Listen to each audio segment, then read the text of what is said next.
मैं 2 दिन के लिए रामपुर जाना चाहता हूँ। इसमें पूछने की क्या बात है मुनीम जी? सुनो, 1 गिलास पानी देना। क्या? 1 गिलास पानी ले आओ।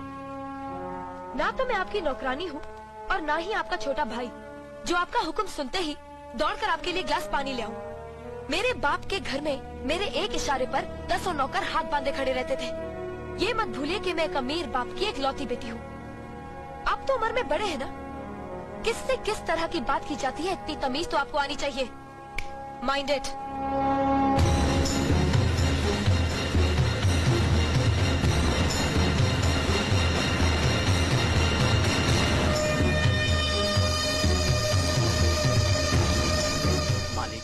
छोटी बहू की बात का बुरा मत मानना, नादान है, बच्ची है। गलती हमारी है मुनीम जी। हमने ऐसी लड़की को काम करने को कहा जिसे काम करने की आदत ही नहीं है। बड़े भैया पानी। नकुल, वो ट्रैक्टर रिपेयर करवा लिया ना? जी करवा दिया।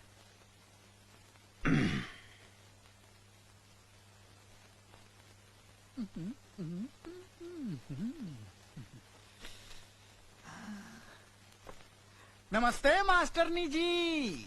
अरे अरे, आप नीचे क्यों बैठ गए? ऊपर बैठिए ना। नहीं नहीं, मैं यही ठीक हूँ। आप पैर ऊपर रखिए ना। नहीं नहीं, आप ऊपर बैठिए। नहीं, आप पैर रखिए ना। नहीं, आप ऊपर बैठिए ना। अरे आप पैर रखिए ना। प्लीज आइए ऊपर बैठिए। ओके, आप जहाँ बोलोगी वही मैं बैठूंगा। अपनी इस पहली मुलाकात की मिठास काफी दिनों तक मीठी रहे, इसलिए मैं आपके लिए मिठाई लाया हूँ। Thank you. किसी ने सच ही कहा है कि जवानी में जवान लोगों से ही दोस्ती करनी चाहिए। देखो ना, हम दोनों कितने जवान लग रहे हैं, तरोताजा लग रहे हैं, फ्रेश लग रहे हैं, बिल्कुल एक दूसरे के लिए। नहीं, आपकी हंसी बहुत खूबसूरत है, लेकिन आप हंस क्यों रही हैं? आपकी बातें सुनकर। अच्छा अच्छा। अभी आप कह रहे थे कि आप अभी तक जवान हैं। यस। और मैंने सुना है कि आपका एक बेटा है 30 साल का। मेरा बेटा? हाँ। उस हरामी को तुम मेरा बेटा समझती हो? वो तो मुझे कुंभ के मेले में मिला था, कुत्ता समझकर पाल लिया।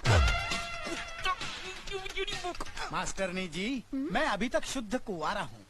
अभी पोल्यूशन की वजह से नमक थोड़ा कम हो गया है, बूढ़ा दिखता हूँ, लेकिन जवानी अंदर से झूले पे झूल रही है, बिल्कुल झूल रही है। अच्छा हाँ?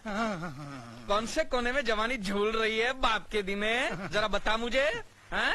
इसको फंसाने के लिए मैं तुझे कुंभ के मेले में मिला और मुझे कुत्ता समझ के पाला, कुत्ते के बाप। अरे अरे, अपने बाप से इस तरह बात कर रहे हो? अबे तू जानती नहीं है इस कमीने को।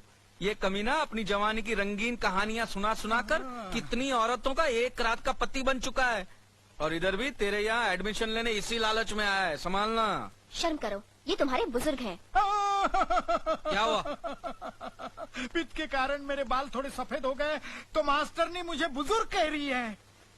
मास्टरनी, न देख उम्र मेरी, लाजवाब कर दूंगा तुझे, कली से महकता गुलाब कर दूंगा। हट!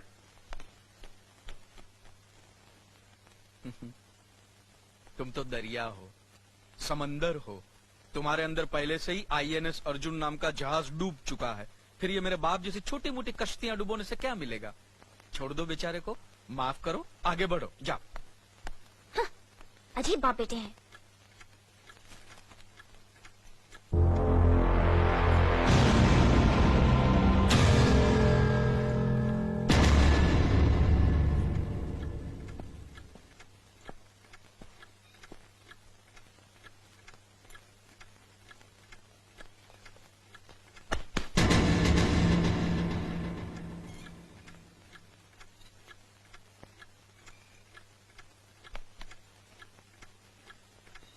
इसे मैं फेंक देता हूँ बड़े भैया, आप चाहिए। मुनीम जी, जो राम प्रसाद की बेटी की शादी के लिए जेवर देने के लिए कहा था, भिजवा दिया? जी हाँ मालिक। शहर में रहकर यही बदतमीजी और ओछी हरकतें सीखी आपने? अपने से बड़ों का लिहाज करना नहीं आता आपको? किससे कह रहे हो तुम? आपसे कह रहा हूँ। औरत पैदा हुई है तो औरत की तरह रहना सीखे। मीना। नकुल, तुम अंदर जाओ।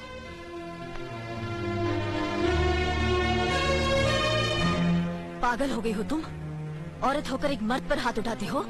इतनी ऊंची घराने की बहू होकर ऐसी नीच हरकत, शर्म नहीं आई तुम्हें? कौन सा ऊंचा घराना? ये जहाँ सिर्फ एक आदमी राजा है और बाकी सब उसके गुलाम। मीना, चिल्लाइए मत। आप मेरी सास नहीं है। जिस तरह आप इस घर की बहू है, वैसे मैं भी हूँ। बहू हो तो बहू की मर्यादा में रहो। मर्यादा की रस्सी में तो आप जैसी जाहिल और गवार औरतें बनती हैं। मुझ जैसी पढ़ी लिखी मॉडर्न जमाने की लड़की नहीं।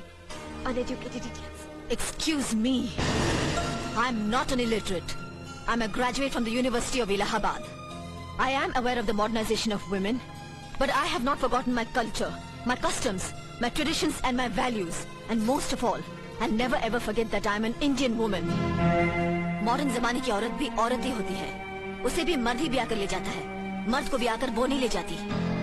जमाने ख्याल और लिबास बदल देते हैं, औरत की शरीर की बनावट नहीं। लोग तुम्हारे ख्याल की लड़कियों को लज्जत का सामान भले ही समझते हो, इज्जत के काबिल कोई नहीं समझता। इज्जत आज भी उन्हीं औरतों की होती है जिनकी आंखों में हया हो, लाज हो, शर्म हो। हम नहीं कहते कि तुम बंदिशों में रहो, लेकिन अपने दायरे की सीमा को मत भूलो। लड़की जब अपने माँ बाप के घर होती है, तब उसके कांधों पर अपने ही घर की इज्जत का बोझ होता है। लेकिन जब वो बहू बनकर ससुराल जाती है, तब उसके कांधों पर एक नहीं 2 परिवारों की इज्जत का बोझ होता है। आज जिस तरह तुमने नकुल को तमाचा मारा है, अगर उसी तरह उसका भी हाथ उठ जाता तो तुम्हारी क्या इज्जत रह जाती? कभी सोचा तुमने? क्या बात है मीना?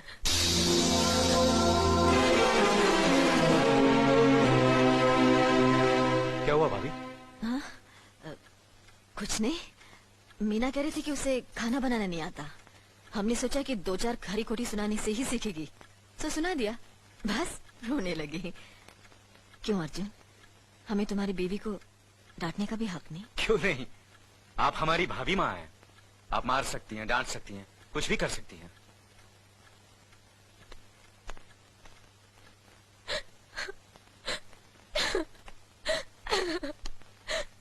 मैंने भूल की जो मैं इन लोगों के बीच आ गई। मेरी तो इस घर में कोई इज्जत ही नहीं है। जब देखो तो सब मेरी इंसल्ट करते रहते हैं।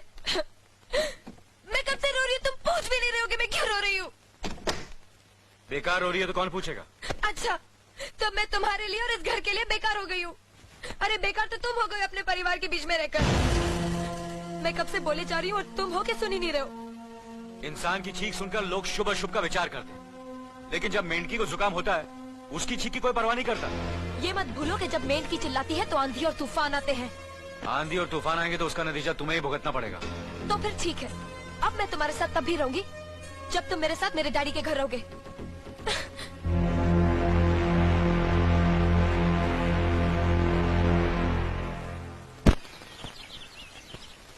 हमारी मीना बहुत प्यारी बच्ची है, लेकिन उसमें अभी भी बचपना है।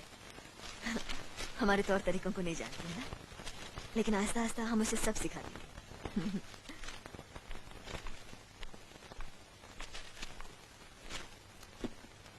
बड़े भैया, ये अपने घर जाना चाहती है।